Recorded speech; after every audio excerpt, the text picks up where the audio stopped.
Hello students, good afternoon to all of you. आज हम लोग इंग्लिश क्रैश कोर्स से संबंधित कैसे प्रिपरेशन करेंगे उससे संबंधित कुछ जानकारी आपको देंगे। आपको पता होना चाहिए कि चूंकि हम लोग बहुत ही एक कार्य के लिए चल रहे हैं, एग्जामिनेशन देना है, so before taking part in the examination you have to understand some of the important ideas about the question patterns. Here the heading is strategy to overcome stress and to secure good marks. How you can secure good marks in the examination, in the coming examination 2021. First of all, you should understand the question patterns of the examination. What are the marking scheme? So, like other subjects, English is also a compulsory subject in the matriculation board examination. You have to appear in this examination. If you don't appear in the examination, you will not be passed, you will not judged by the examiner.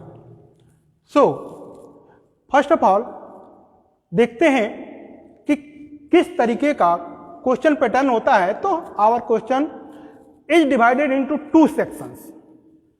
First is section A and second is section B.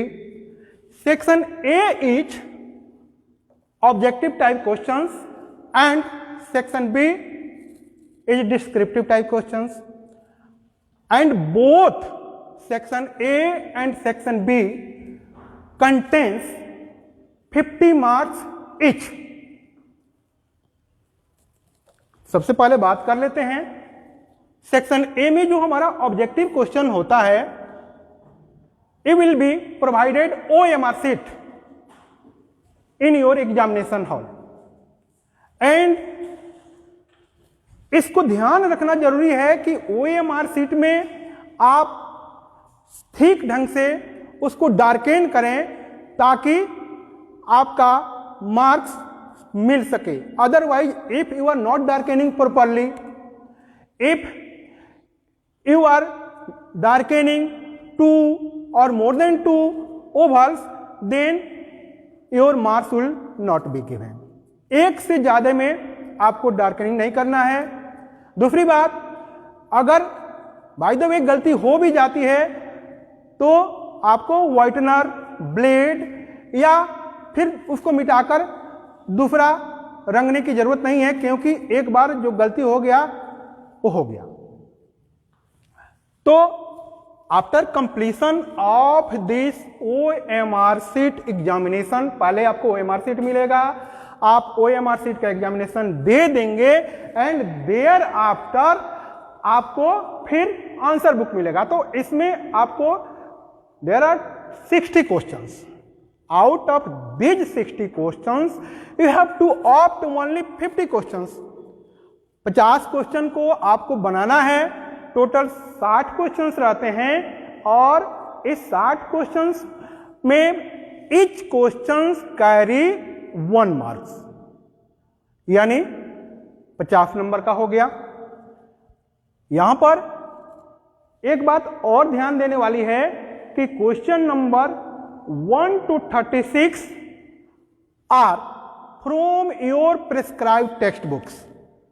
जो हमारा prescribe text book है, prescribe text book मतलब होता है हमारा Panorama part 2 and Panorama English reader part 2।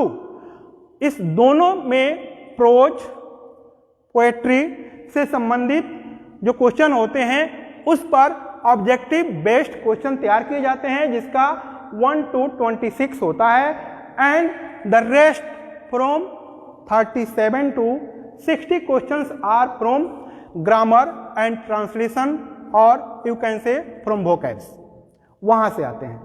तो यह ध्यान रखना है कि इस तरीके का टोटल 60 क्वेश्चंस होता है और इस 60 क्वेश्चन में 50 क्वेश्चन का आंसर देना होता है।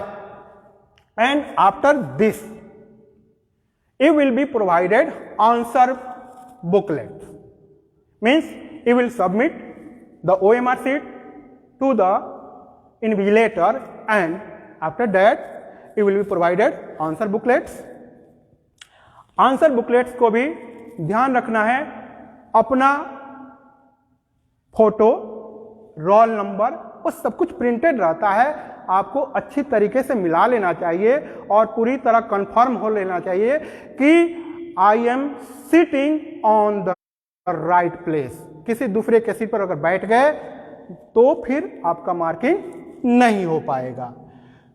अब उसके आप बढ़िया से भर लीजिएगा। उसके बाद ध्यान ये रखना है कि यहां पर जिस तरीके से 60 क्वेश्चंस होते हैं तो यहां पर होते हैं totally 11 questions, means total you have 71 questions, means 60 questions from section A and 11 questions from section B, total 71 questions आपके रहेंगे और उसमें आपको जो आपको उचित रहे, आपको अच्छी तरह याद हो, उसको अटेम्प्ट करना है और उसका आंसर देना है।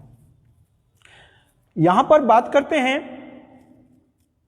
जो हमारा डिस्क्रिप्टिव क्वेश्चन होगा, इसमें 1 to 2, 1 and 2 these are unseen passages, means these are not from your textbooks. Sometimes it may be your textbook but it is not certain, and the good things is that these 2 questions have their substitute, means अथवा करके दिया रहेगा। जैसे question number 1 जो हमारा unseen passage है, जिसको comprehension भी बोला जाता है, और 1 रहेगा और उसमें उसका और करके यानी अथवा करके एक ठो और रहेगा। आपको दोनों देखना है, दोनों पढ़ सकते हैं और उसमें जो आपको उचित लगे, जो आपको अच्छी तरह समझ में आ जाए, उसका आंसर दीजिएगा। Likewise 1 question number 2 has also 2 substitutes, इसमें भी 2 ठो रहता है और इस 2 में किसी एक का जवाब देना है।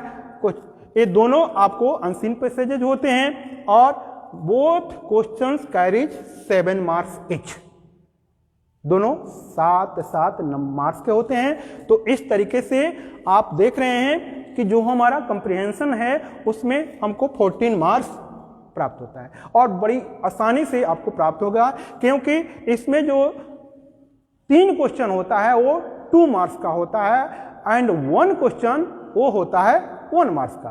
तो इस तरीके से आप उसको पढ़ेंगे और उसी में से आंसर ढूंढ के उसको लिख देना रहता है। बड़ी आसानी से बच्चे लोग कर देते हैं। मैं तो सलाह देता हूं कि इसको तो आप लोग छोड़िएगा ही नहीं, क्योंकि यही मार्क्स को बहुत ज़्यादा आपको लाने में, परसेंटेज लाने में कारगर साबित होता है। हमने ऐसा देखा है। Now come to the question number 3। This is also unseen but this is poem. ये पोएम सेक्शन से होता है। ये भी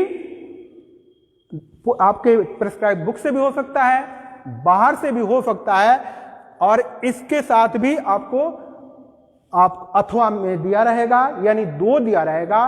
दोनों में से किसी एक को चुनना है। हमने देखा है कि बच्चे क्या करते हैं कि ध्यान ही नहीं देते हैं, अथवा करके दिया रहता है, दोनों बना देते हैं। ऐसी गलती आपको नहीं करनी है। अगर question number 3, question number 1, question number 2 अगर दिया हुआ है, उसका और करके दिया हुआ है, तो दोनों में से कोई एक को बनाइएगा। इससे आपका समय बचेगा और मार्क्स भी अच्छे मिलेंगे। यह जो क्वेश्चन होता है, यह इसमें 3 क्वेश्चन होते हैं और तीनों 2 मार्क्स के होते हैं। तो इस तरीके से यहां पर आपको 6 मार्क्स मिलता है। कहने का मतलब क्वेश्चन नंबर 1 और 2 में 14 मार्क्स और क्वेश्चन नंबर 3 में 6 मार्क्स। ये दोनों रीडिंग सेक्शन का होता है। By this way this reading section contains 20 marks.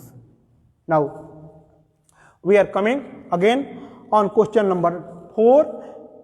This question number have 10 questions, means from A to Z 10 questions are given in your examination, and out of these 10 questions you have to answer only 5.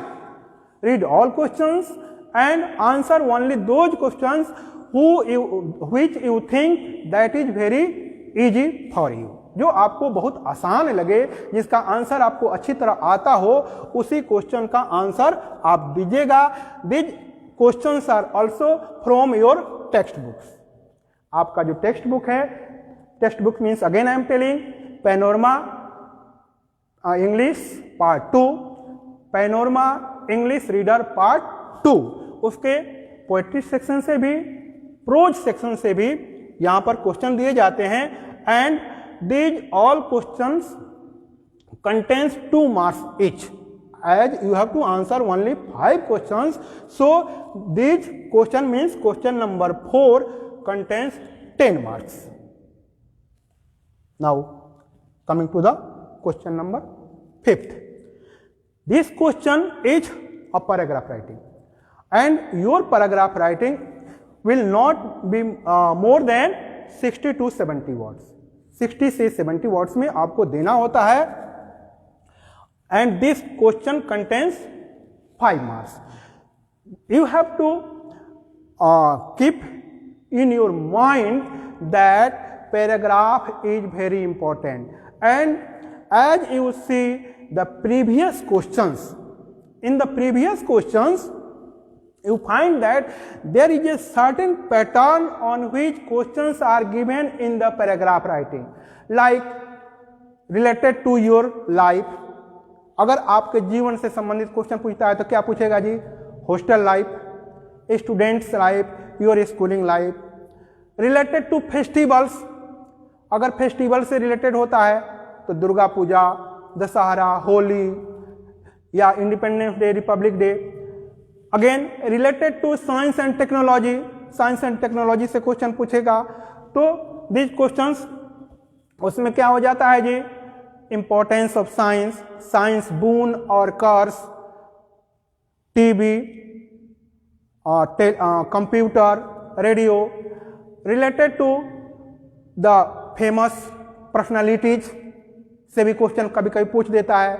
Likewise Mahatma Gandhi, doctor APJ Abdul Kalam, इस तरीके के question पूछे जाते हैं. तो हमें एक ख्याल रखना चाहिए कि किस तरीके से पैराग्राफ में, फिर उसमें कभी कभी बर्निंग टॉपिक जो होता है उससे भी क्वेश्चन पूछ देता है. जैसे अभी आपको मालूम होना चाहिए, in this corona period covid, this is a very burning topic, and I hope you will also learn about covid also.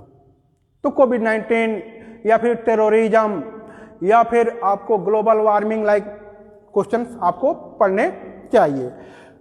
कभी कभी गेम्स एंड स्पोर्ट्स से भी रिलेटेड आपको क्वेश्चन पूछे जाते हैं, तो वहां पर भी ध्यान देने वाली बात है. Now coming to the next question number 6. And this question number 6 from 11. These questions are, I think, as I observe as an examination, students generally confused because they do not understand which questions is to be answered. उसमें क्या होता है कि बच्चे लोग कभी कभी ये नहीं समझ पाते हैं कि ये जो 6 क्वेश्चंस हैं, 6 में केवल और केवल 3 का ही आंसर देना है, और उस 3 में भी ऑप्शंस दिए रहते हैं. इसलिए ये ध्यान रखना चाहिए कि ये जो 6 to 11 जो 6 क्वेश्चंस है, और इस 6 out of this 6 question you have to answer only 3 questions. And now I am coming one by one. What are these 6 questions and 6 topic on which questions are asked? The 6 topics on which questions are asked. The first is notice writing, Second is report writing, then application writing, letter writing, speech writing and message writing.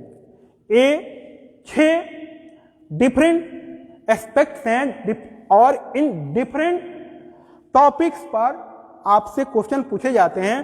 तो आपको समझ लेना चाहिए कि how and why notices are written, कैसे और क्यों लिखा जाता है।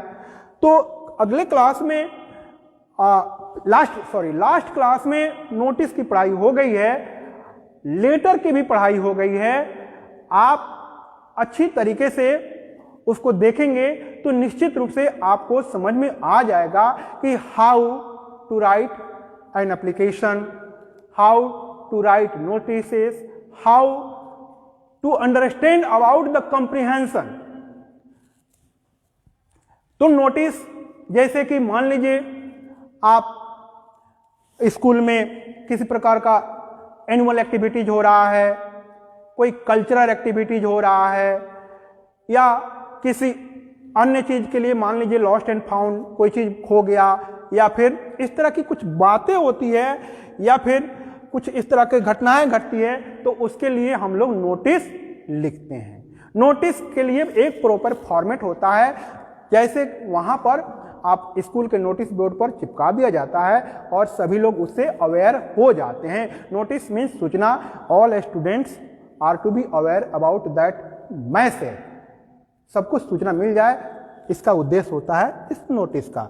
Now coming to the report. A report, suppose in your school chief minister is coming, education minister is coming, now you are asked to write a report about the chief minister that has come to your school and you have to write about that. इस तरीके से report लिखना पड़ता है। Now coming to the application, you understand about the application means application you write to the principal, to the headmaster, manager means bank manager, to the secretary, उसके पास लिखते हैं। Letter writing, you understand, letter आप किसी अपने जानकार जाने माने व्यक्ति जो आप जिनसे आप पूरी परिचित हैं उनके पास लिखते हैं। Like you are writing to your father, to your mother, brother, sister, friend, these are letters. तो letter writing means last classes जो हुए हैं क्लास 9th का, उसमें आप देख सकते हैं कि किस तरीके से letter writing, application writing, notice writing बताए गए हैं। Now coming to the speech, sometimes you are asked in your examination write a speech. A speech is given generally on any occasion. Suppose in your school it is Independence Day, and on Independence Day you are asked to deliver a speech before the audience, before the students and all other staff. तो उसमें आपको speech लिखना रहता है। और उसके बाद में मैसेज है।